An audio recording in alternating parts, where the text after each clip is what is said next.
As darkness descends upon the rolling hills of Tuscany, a blanket of fog rolls in, shrouding the ancient landscape in an ethereal mist.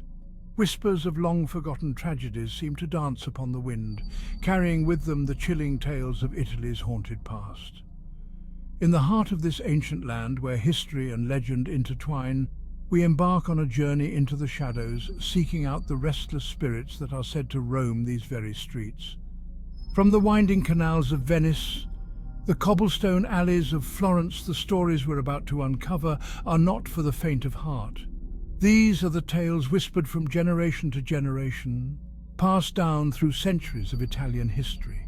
Stories rooted in documented events, local lore, and the chilling experiences of those who claim to have come face to face with the supernatural. Prepare yourself as we delve into the haunting shadows of Italy's most chilling ghost stories. Venice, a city built on water, its shimmering canals reflecting the grandeur of its palaces and the weight of its history, is no stranger to ghostly tales. Among the legends woven into the fabric of this floating city, the story of Fosco Loredan, a name whispered with a mixture of disgust and terror, stands out as particularly chilling. Imagine yourself gliding along the Grand Canal as the setting sun paints the sky in hues of gold and crimson. Gondolas glide silently through the water, their gondoliers singing haunting melodies that echo off the ancient walls. But beneath the beauty and romance, a darkness lingers. The tragic tale of Fosco Loredan, a man whose jealousy and heinous acts condemned him to wander the canals for eternity. Fosco Loredan, a nobleman in Venetian society during the 16th century, was married to the Doge of Venice's niece, Elena Grimani. Loredan, an incredibly jealous man who often accused his wife, Elena, of betraying him. She always denied ever being unfaithful. One evening, Fosco searched for Elena and found her in an embrace with a man. Fosco, blinded by jealousy and filled with rage, brandished his sword and chased Elena to near the Campiello del Reme. There, Elena pleaded that man was her cousin. Her uncle, the Doge, and his guards arrived to protect her. Despite the Doge, guards, and crowd, Fosco decapitated his wife to the horror of those present. Fosco Loredan, per the norm of the times, argued that he believed he had the right to punish his cheating wife. He begged the Doge Marino Grimani for forgiveness. Doge Grimani refused to pardon Fosco Loredan for killing his niece. The Doge forced Loredan to carry his wife's headless body on his back to Rome to ask Pope Clement VIII's forgiveness. Upon his arrival, the Pope refused to give him an audience and sent him away without forgiveness. Fosco evaded getting arrested by the guards and returned to Venice with his wife's corpse, at the scene of the heinous crime. Fosco, haunted and filled with remorse, committed suicide by throwing himself into the square's Grand Canal. Perhaps Fosco thought that his tormented existence would come to an end under the waters of the cold canal. But on full moon nights, when the north wind blows, Loredan's ghost emerges from the canal. In his hands he clutches Elena's head.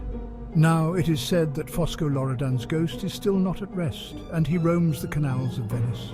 The head of his late wife close at hand as a forever reminder of that heinous act he committed by unbridled jealousy.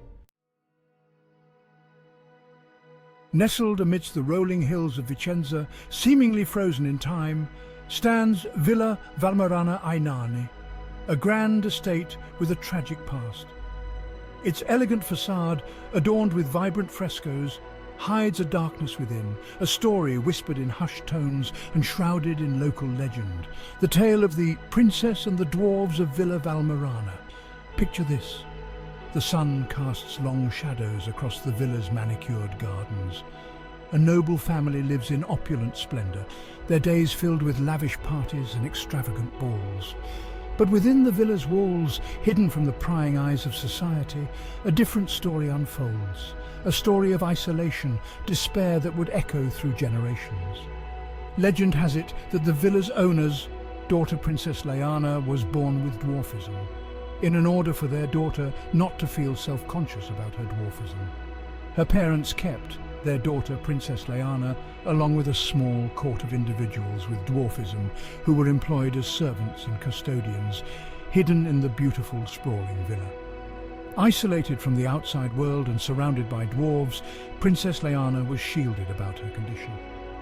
News about the unseen princess hidden in the villa spread in the village. A prince, upon hearing about Princess Leanna, visited the villa to see what was said was true. Princess Leanna. Upon seeing the prince, understood her dwarfism. She was overwhelmed and distressed. She committed suicide by jumping off the tower of the villa. At the very second that Princess Leanna committed suicide, her loyal dwarf servants all transformed into stone. The 17 faithful dwarves can still be found on the villa walls. The story of the dwarves of Villa Valmarana Ainane serves as a stark reminder of the human capacity for both cruelty and compassion. In the heart of Florence, amidst the grandeur of Renaissance architecture and the echoes of artistic brilliance, stands the imposing Palazzo Budini-Gatta. Its exposed red brick edifice whispers tales of centuries past. On the top floor, right corner of the Piano Nobile, near to the Grifoni coat of arms, is a window that has not been closed for 500 years. It is in the 16th century when the legend begins. One of Ugolino Grifoni's scions was called off to an unavoidable war to protect Florence. His new young bride sat by their window and waved goodbye to her groom as he made his way down the piazza on his horse.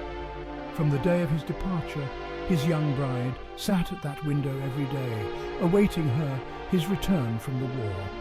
For several weeks, the bride sat at the window grieving the departure of her young love and waiting for his return. One day, word arrived that the young groom died in battle. The young bride did not believe her husband perished. She remained at the window waiting his arrival.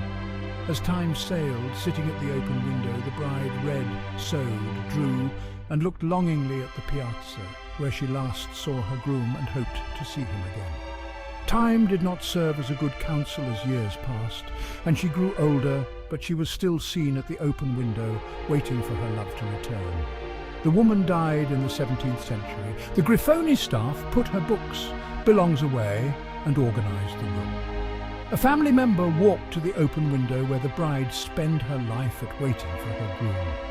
The minute the family member closed the window, objects flew across the room, paintings fell off the walls, books flew off the shelves, and furniture shook and scraped the floor.